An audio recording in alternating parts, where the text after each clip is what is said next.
Welcome back, and today we are playing out the Yak-9P for the Italian tech tree.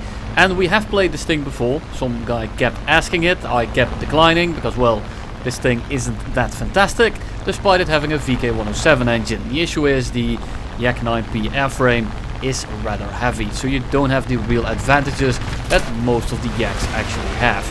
But in essence it is still a Yak. You have a slightly higher rip speed than the Yak-3. You are slightly heavier, you are slightly less maneuverable, and the engine does overheat quite badly. That's of course the nature of the VK107 engine. So you do want to lay off the web for as much as possible. I do use mech on occasion, mostly for the initial climb, because I tend to forget to change my gears when I fly a Yak, because the altitude changes are at a range where you are quite frequently, so it's easy to mispress, forget about it. I'm not an avid mech user, but with some planes you are simply forced. This thing and for example the Key 83 are prime examples of that. Today we are gonna have some pretty proper gameplay, 6-kill game right here, and 5 of those are actually gonna be dogfights. So let's take a look at some energy fighting, some maneuverability, as well as picking some targets. First guy coming in, we have the BF109. Now I'm not entirely sure which version it is. I'm gonna assume it's a G model, but of course you can't be sure. What are we gonna do? We're gonna sit below him. He's gonna dive on us. The 109 is going to compress a little bit, and we should be able to just kind of turn into whatever he is doing. Preemptively turn. He is diving, he's picking up speed. We are losing some speed. We are not webbing to not go too fast. We are in the scissor motion, and when you are in scissors, you want to make sure that you don't overshoot. He does overshoot, we use the flaps and we glide the 37 directly in the back of his head. I am using the 37, as you could see by me saying it, the explosion, as well as the ammo count on the left. Is there a real reason? No, not really, I just forgot to change it out after unlocking it. 109 coming in, he's pitching up for us. We are gonna dive in a little bit, straighten out. Make sure that we are not flying directly at him, so that he has to climb up for us a little bit further, bleeding him over more speed, and after he gets close enough, we are just gonna go kind of horizontal, not too steep until he almost stalls out. And this is to maintain some speed to actually dodge his nose. Once he stalls out, we go straight up. We are about to flip on over, so we drop a little bit of throttle, we drop the flaps, and that's all you have to do. At this point it's a matter of aiming the gun, squeezing the trigger, and sending him to the Shadow Realm after putting a 37 directly in his cranium. He is dead. Lucky Eagle wasn't so lucky, and here comes Mr. 190, and it's a 190A. He's not going that fast, so he isn't really able to pull into the shot very well. He gets a very brief one, but we dodge out of the way, and it's an A8, so this is going to be the shortest fight of the video. We instantly reverse him, and then we have some bad aim, because this is my 3rd game in this plane. And down he goes after getting the 37 shoved directly up his bumhole. Now we have a little bit of a decision to make. We have the P47, and it's the N from Nico version directly in front of us, and he is flying away from us, which means that we can't really help him. However, if I take the fight with that 109 right now, they are probably going to turn around because they get bored of the P47. So I'm gonna wait a little bit longer and see if one of them breaks off, so I can either go head on. I can maybe hope that the guy behind me breaks off so I can help the P47. So I'm just kind of flying straight to see what's going to happen. 2 things happen. The 109 behind me is still sticking, and the guy in front of me is turning around. So I'm basically forced to kill this guy in the head on. And if I had taken a fight with the guy behind me, this guy would have killed me. So either way, I'm getting a little bit pincered. I'm being a little bit aggressive in the head on.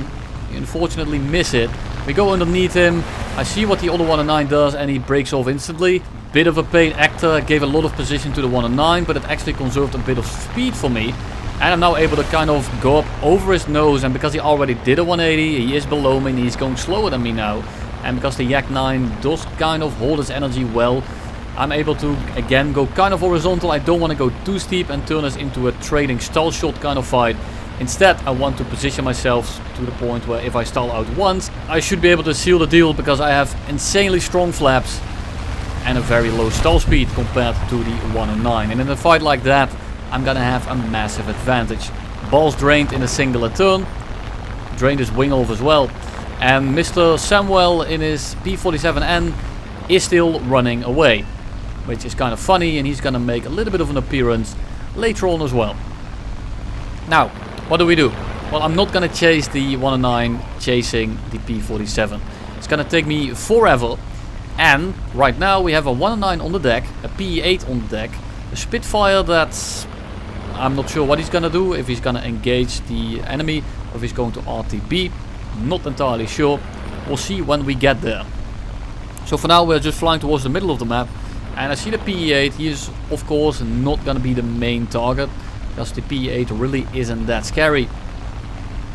Instead, I'm gonna be gunning it straight for the 109. And the 109 right now is actually flying towards the Spitfire, it seems. So I want to cut him off. Second P-8 on the right. Now he's a little bit of a bigger threat because he is not on the deck. But I do want to be singling out the 109 first. We have ample tickets. We should have plenty of time to climb back up and kill him later. I just want to make sure that this 109 doesn't end up side climbing to like 5 kilometers as I am killing everyone on the deck. And then I start getting boom and zoom to death. P-8 crashes in front of us. Absolutely perfect. And we are just going to be running down the 109. Is he gonna make the base? Definitely not. We are going 640 IS, which is much higher than the top speed of any 109 that's available in this lobby. So I already know that I have a massive energy advantage, and on top of that I'm already above him and he is forced to react. So he does a 180, he's going even slower, and with all the speed that I have I'm just gonna put it again, this time even more horizontally, because I really don't want to stall out in front of him, even if it is like 900 meters above him. I'm just gonna go horizontal, we wait for him to start dropping his nose, and then we overuse our flaps a little bit. This is super energy inefficient, but we have such an energy advantage, as well as a plane advantage, that little boost of turn is gonna give me the shot right here, which is enough to disassemble his plane into spare parts. Absolutely incredible. Now we have the P-8 as well as the 109, and the 109 is still chasing the P-47. And the 109 at this point really has no other choice, because if the 109 goes for me now, or for the Spitfire, the P-47 is going to be like 4 kilometers above him, and he's never going to be touching him again. So I understand the 109. I don't really understand the P-47 here. Yes, the P-47 and is absolute dog shit, and you should be flying it at high altitude. However, flying it like this is taking absolutely forever, and you're really just better off to get your team to help you out. Especially considering, well, there's 3 of us and there's only 1 of their fighter. So I'm not really sure what he's trying to accomplish here, but he's gonna make a little bit of an appearance in a minute here.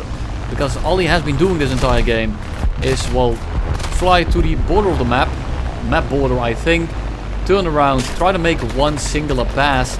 And because the P-47N is such a boat, even at those altitudes where it's really the only thing it's kind of okay at, it just, I don't know, I am not sure why that is fun. I would rather just take the risk, try to dogfight him and get it over with. And even if he dies, there are still 2 of us left, and both of us, the Spitfire and I, should be able to clean him up relatively easily, even if he has an energy advantage. We crit the P-8 in the meantime. He uses his gunners on us. I do want to be somewhat careful of it. At this point he is essentially falling out of the air. We pepper him a little bit more with the Shavax. Severe damage, on fire, wing gone. Burning frisbees don't do too hot in this game, and he is about to be kill number 6. Take a quick look. Samuel here has been flying props for quite a while, level 100. And he's really hell-bent on using that altitude advantage and the high altitude performance. And in the meantime, we are going to be trying to somewhat get up to his altitude. Now, we are never going to be able to get all the way up there. They're probably at like 8-ish kilometers right now. And I'm really not waiting for that. Now he finally goes into a bit of a fight. The Spitfire is ground pounding, so we are looking to win pretty reliably here. And Samuel actually manages to stall out the 109 after like, what is it, 14 minutes of running away. And he is gonna be able to get a shot on him. Now, why am I showing you all of this? That's a great question. That's mostly because the ending is actually kind of funny. 109 is looking pretty rough right now. The P-47N at that altitude actually has pretty good power despite its overweight nature. But Samuel started to fight him directly above his base AA. Now, I'm not entirely sure what idea he had doing that, but he manages to crit the 109. But the 109 is directly above his airfield, and no, he's not actually gonna abuse it. He's actually trying to fight the P-47. Fair play, thank you very much for actually playing the game instead of letting the game play it for you. But now I mean, the P-47 breaks off. He's gonna fly away. And the 109 is actually landing. And you already know what's going to happen. You already know. And no, it's not what you think. It's not the airfield AA that's gonna do him in. Now the P-47 is gonna have a little bit of a pancake session. The 109 on the other hand then lands. I think I'm gonna have a little bit of a 1v1. But no, instead he simply leaves the game. Which is a bit unfortunate. But you know, what can you do about it? Thank you all for watching. And you'll see me in the next one.